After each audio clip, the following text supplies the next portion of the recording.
Well, you want to go humpy fishing this year in the Snohomish or Skycomish River. Four fish limit a day. It's going to open on the 23rd, I think it is, in the Snohomish River till the 19th of September. Then it's going to close. That's all we're going to get. But every year I go fishing for them. I have done this for over 40 years. The run's not nearly as good as it used to be, but they're saying it's a four fish limit a day on those, and four fish on silvers, but the silvers have to be hatchery, and there's not a lot of hatchery silvers that come up that river to start with. The hatchery doesn't produce that many, but you still have a shot at them, and if nothing else, you get to catch some fish, touch them on the nose, let them go. It's still a lot of fun. But every year I go down to the Snohomish, Skycomish River to fish for humpies, or every other year, and I see the same problems that people have every year. When they take tuna rods down there, 15-pound test line, and put a little quarter-ounce jig on, and can't figure out why they cast 2 feet in front of them. All you need is any 7 to 8.5 foot rod and 8-pound test line. That's it. You don't need anything fancy. I like Maxima line because it's super, super strong. It does have a lot of memory in it. People complain about it. You can get some line twist problems and stuff, but if you pay attention to what you're doing and casting and stuff, you shouldn't have too much of an issue. But the biggest problem, like I said, I see is people taking too heavy a gear. You don't need it. I fish strictly dick nights, and some color sometimes has, but I don't use the large dick nights. I use the dick nights. This is the biggest amount of tackle I take. That's it. And this has got everything in it. I can fish kings to steelhead with what's in here. There's not that much in it. But I've got pre-tied hooks. I'm a firm believer in scent. This is sand shrimp. Humpies love it. I have bloody tuna. That works good on kings, silver, steelhead, good stuff.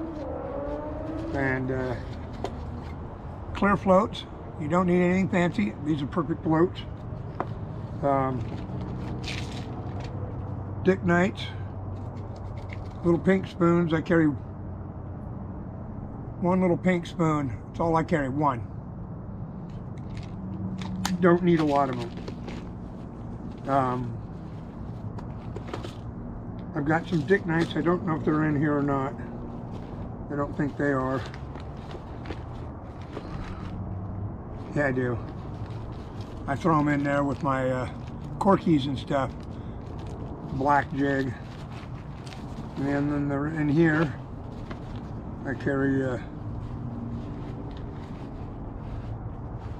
some paper towels or whatever. You never know when you gotta go to the bathroom, And I see socks and parts of t-shirts all the time laying on the trail. By the way, if you're gonna go to the bathroom on a river, don't poop on the trail. Half-ounce lead, inline lead, and jigs, and it really doesn't make any difference. These are store-bought. Tip it with a piece of coon shrimp, and I'm talking a piece about that big, just a chunk of coon shrimp on here, or sand shrimp. Either one works really, really good. Now, tiger prawns, work okay, but I've noticed in the last few years that a sand shrimp or a coon shrimp works better than a prawn. I still fish prawns, trust me.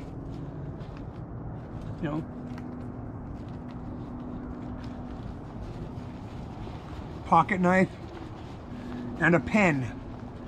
The game department used to. I don't see them do it so much now because you don't see them very often, but they used to come up and ask you, you got a pen with you? And you'd go no, and they'd write you a ticket because they knew you couldn't write your fish down. As soon as you catch a fish, if you're going to keep it, rip his gills out, bonk him on the head, put him on your stringer, grab your catch record card, record your fish. If you don't, you go back to fishing and say, oh, I forgot, they will ticket you. But that's all the gear I take. And of course, I have a decent rod, but like I said, I've been doing this a long time. This is a Hukuma Guide Select Pro. I mean, it's a little overkill, but it's got the clear float on it. And that's the jig I'm using. White head, red body, black tail. I do that because in the beginning of the season when it's not open, if they come down and say, what are you fishing for? and you go steelhead, and you got a pink jig on, kind of looks like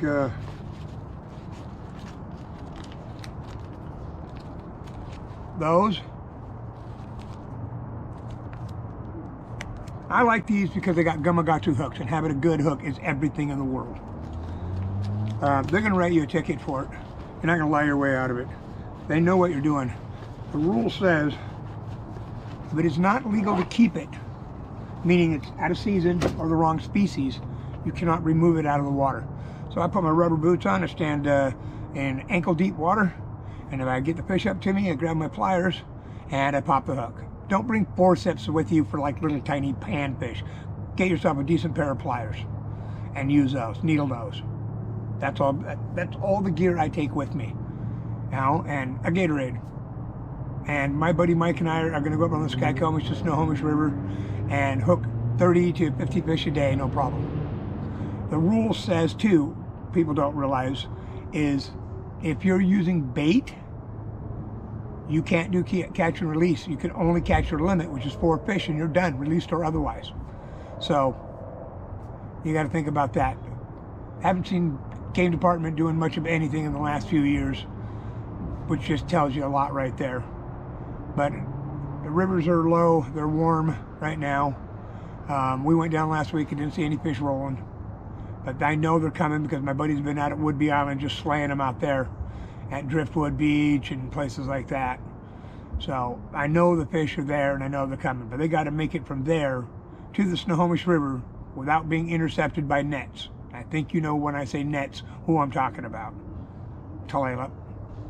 So yeah, get yourself an 8.5 rod braided line. Now on my braid, I like to run the one that's 10-pound test diameter, 40-pound strength. I don't like the 8 for the simple it casts better and everything, but I seem to have more problems with wind knots on that really light braid than I do on this. You don't need anything any heavier than that. I've caught 40-pound kings on this setup, so I know it can be done from the shore, not a boat. When I fish out of a boat, I run 10-pound mono out of a boat. And I use that same rod, which is only the 40-pound braid, for kings out of a boat, because you can get right on top of them. But from the shore, I've never needed anything than that. I've landed 20-pound kings on 8-pound tests, so you don't need heavy line. So if you want to go hunting fishing, 8-pound test line, Dick Knights, the smaller ones, a float rod with braid because it mends better, and that way if you do get hung up, you lose your jig, not your float. And look for jumping fish, and that's all you need. I'll tip it with a piece of prawn or coon shrimp or sand shrimp. Sand shrimp works really, really good. It really does. So does the coon shrimp. Stuff comes in a red jar. You can buy it just about anywhere. And you do that, and I promise you, you're going to have a really, really good humpy season. If you don't, you're going to struggle. Buzz bombs, 3/8 jigs or bigger, don't need them. Waste of time. In about 2 to 3 weeks, you're going to see there's a lot of fish, but they're a lot harder to catch. They've seen everything pink thrown at them. They won't touch it anymore. I've literally stood on bridges at huge schools and watched people throw pink objects in the water and the school scatters. Put a different color on. Green, black with a purple body and red, pink on it, or white and pink and things like that work a little better. It's all you need. You will have a good year, I promise.